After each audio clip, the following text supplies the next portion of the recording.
Hey y'all, my Riacom here again, they, them, theirs, and thanks for being here to listen to me ramble about stuff. I have another day where I don't have a great plan of what to talk about, but this is what I came up with on my drive home. Still trying to do the Pride Month stuff. We got a few days left of that yet, so we've five days left after today. So I'm gonna try and stick with it for the last 5 days of the month. And yeah, I don't think I could handle living in a big city. I am too much of an introvert. People make me nervous too much. All of those kinds of things. I'm sure that comes from growing up in a mostly rural state. Growing up in a place with not that many people, comparatively speaking. Like, I've been to places like Boston, I've been to Dallas, I've been to Chicago. I've been to Chicago a number of times. Boston and Dallas I went to for school trips back in high school. I was very, very briefly in Toledo when I was in grad school, where I also been to Detroit. Yeah, so I've been to big cities. I don't think I could ever handle living in one for a lot of reasons, but yeah. Anyway, the point of bringing that up, though, is to say one thing I kind of do think would be great about living in a bigger city is having more access to queer resources and queer places and queer spaces and that sort of thing.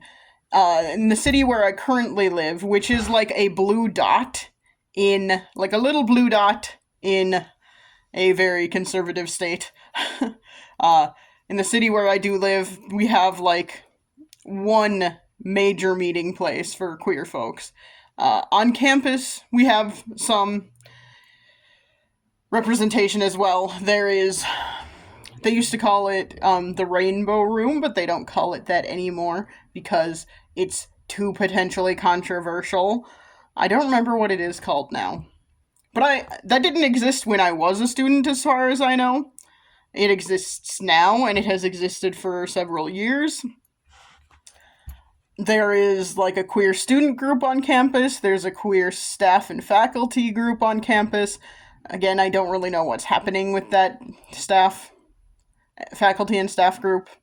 But, as far as I know, it's still going to be a thing. Hopefully it'll still be a thing next school year, because we normally just meet during the school year, because that's when most people are actually around. Anyway, so there's like a little bit of representation here, and saying a little bit is probably diminishing it, but my point being, like, there are resources that I can access here. There are things like, one of the, like, the group that puts on my city's Pride celebration in August does have like a website that you can go to, and they have, for example, like a list of queer-friendly businesses and things like that. I'm pretty sure our city website has that as well, or something like that. I vaguely remember seeing it somewhere else too. I'd have to look it up, but my point about all of this, though, is that, like, I don't know if we have, for example, like a queer bar in town. I don't know if we have anything like that, really. And I think where I go to hang out with queer folks is usually to fan conventions that occur in town. There are two that I go to pretty regularly, one that happens in May and one that happens in September. And those are the two that I try and go to every year. I don't always get to both of them every year, but I try to. There are a couple of other fan conventions that happen in town that I am less involved, like, I'm not involved in at all, I've never been to. But I'm sure they are similarly populated. And when I say, what I mean by that is, like, lots of nerds, lots of geeks, lots of queer folks, all those kinds of things. It could just be that I'm just not really a part of the community, so I don't know where to go, those sorts of things. But I do know people I could talk to about it. Maybe I should try that at some point. I don't know. But yeah, I feel like, and this is just what I've heard, because I haven't been to any of these places, but I have heard that in places like Minneapolis, for example, and New York City, and LA, there are like much larger queer communities and much larger queer scenes, and there are more like queer specific spaces.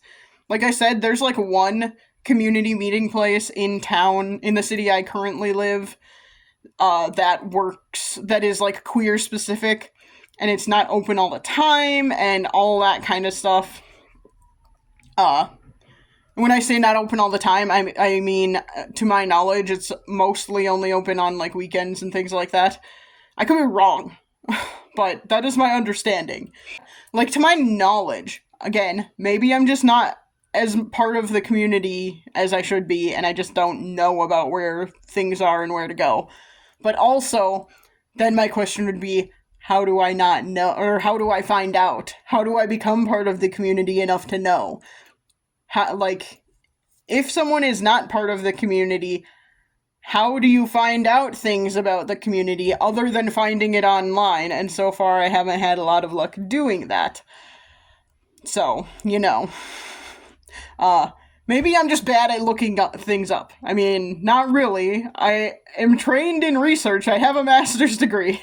But maybe I'm just bad at finding that stuff. I don't know. But I feel like in a bigger city, it would be easier to find the community without having to, like, go search online secretively and stuff. I mean, even though the city where I live is a very, like, blue city and a very progressive city, for the most part, I understand that, like, I also do live in a conservative state, in a very red state, and it is, my city can only do so much, and it has to live within state law, and it has to live within current federal law, and all of that kind of stuff. So, we do, like, queers have to be careful right now. I understand that. But, I don't know. My whole point of all of this is to say that even though I don't, like, living in a big city, like Minneapolis is, like, the closest city to me, so it's the one that is kind of my go-to whenever I think about this sort of thing. And I've been to Minneapolis a number of times. My brother lives in the Minneapolis area. My niece and nephew live in the Minneapolis area. Like, I've been there a number of times. I've been there even, like, before they lived there. I went to Minneapolis pretty often in, like, undergrad and that kind of thing. Because it's close-ish to where I live. But I don't think I would want to live in Minneapolis. I think it would be a big transition, and it would be very difficult for me. I mean, for one thing, cost of living is a lot higher. There are a heck of a lot more people. Traffic would make me very nervous all the time. All those kinds of things. But I think if one of the things that might get me to move to a big city would be finding more queer community. Again, I'm not saying there isn't a queer community here. I just have not had a lot of luck finding it in the past couple of months, so that I've actually, like, been looking for it. Couple of months, few months, whatever. It's been a little while. Like, when did I seriously start looking into that kind of stuff? This year is what I'll say. This past year, I've been looking, and haven't really had a whole lot of luck where I live, so maybe that's on me, just not being good at looking for it, not spending enough time looking for it, not being willing to put myself out there enough. I don't know. I mean, it's not like I'm looking for a person to be with, because I don't mind being single. Yes, it sucks economically, but, like, I like my personal space. I like my free time and my alone time. I like being able to do what I want to do. All those sorts of things. But, like, maybe I just haven't been looking hard enough. I don't know. I do feel like that would be something that would be a lot easier to find in a bigger city. Because there are just more things like gay bars, lesbian bars, queer spaces. There are more, like, explicitly queer spaces in bigger cities than there are where I live, so, you know. I mean, there's more in the city where I live now than there was in the town I grew up in, so there's that. There's just not a lot. And I feel like I started working at the university where I work at a time where they were, like, starting to pull back on some of the openness with queer folks and some of the acceptance of queer folks.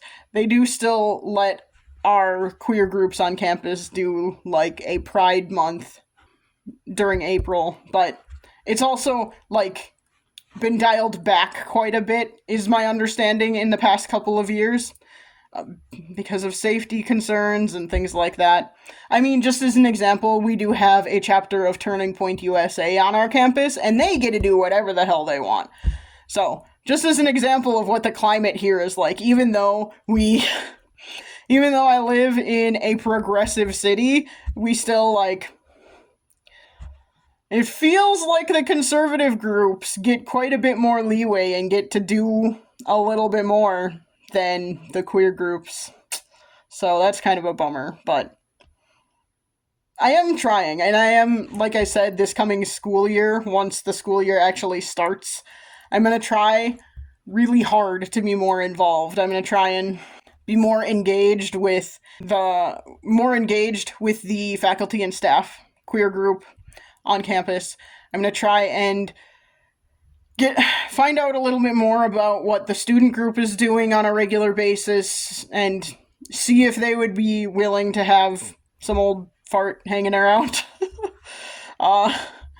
That sort of thing. Maybe they don't care. Maybe they wouldn't want me there. I don't know. But, like, there's a part of me that's also like, I know there are a couple of advisors, but one of the advisors is, one of the advisors for the queer student group had to take a leave of absence at the end of this last school year. And, you know, I believe it was for family stuff.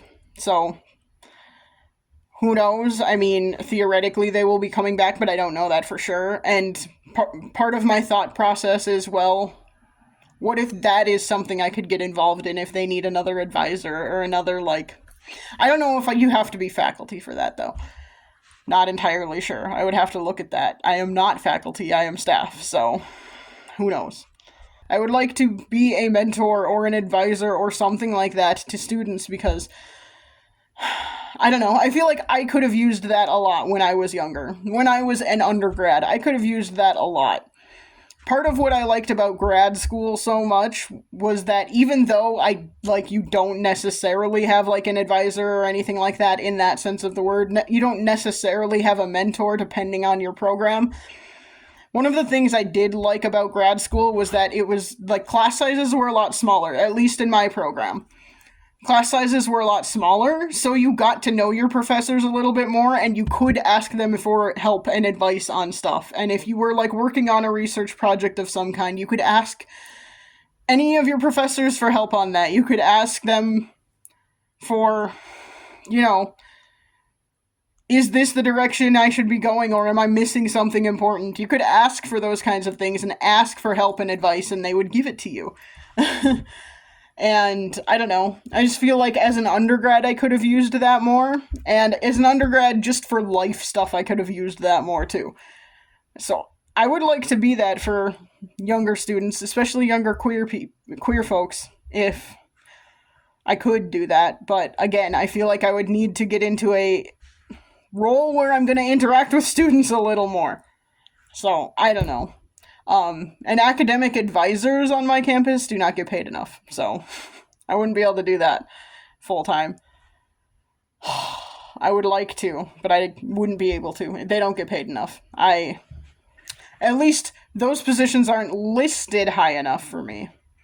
I would take a massive pay cut to do a job like that, and I'm not willing to do that, so. Getting all of this back to the point of my recording, though, is, yeah. Maybe I'm wrong also about living in a big city and having an easier time finding queer communities. Maybe I'm wrong. Maybe that's not how it is. Maybe it's just the same level of difficult. Maybe everyone is still really hidden and, very insulated and siloed. I don't know. I've never lived in a big city, so I don't know for sure. Tell me if I'm wrong. Anyone out there who does live in a big city. Is it harder to find queer community, or is it easier to find queer? And, that's a hard conversation because you don't know what it's like where I live, but are there more queer spaces than just one or two in your community if you live in a big city? Are there more queer, specifically queer spaces, or is it just like here and there's one or two for a community, which seems like not a lot? Like I said, I consider the fan conventions around town to be queer spaces as well because they are pretty dang queer. Two of the two conventions I do go to, for example, as long as they're host spaces, they're usually held at hotels. As long as the host hotels are open to it, and they have been so far every year, those two conventions have what is the word I'm looking for? Gender neutral bathroom policies, where for the convention they will put up signs on all of the bathrooms saying you can go in here no matter what your gender is, we don't care, and that sort of thing. The fan conventions in town are very queer friendly, and I really appreciate that and love that. But those only happen once a year. So, each convention occurs one time each year. So, that doesn't really help the rest of the year.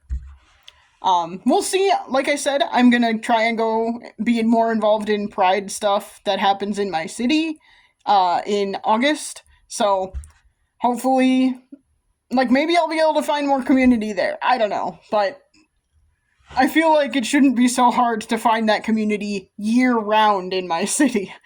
Because it's a big enough city. It shouldn't be that tough. But, yeah. I just feel like that would be easier in a bigger city. Maybe I'm wrong. Let me know.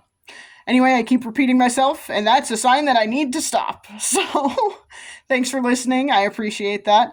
And tomorrow is Friday, so hopefully I'll be able to do something more interesting tomorrow for a recording. And I'll try and chat at you then. Bye.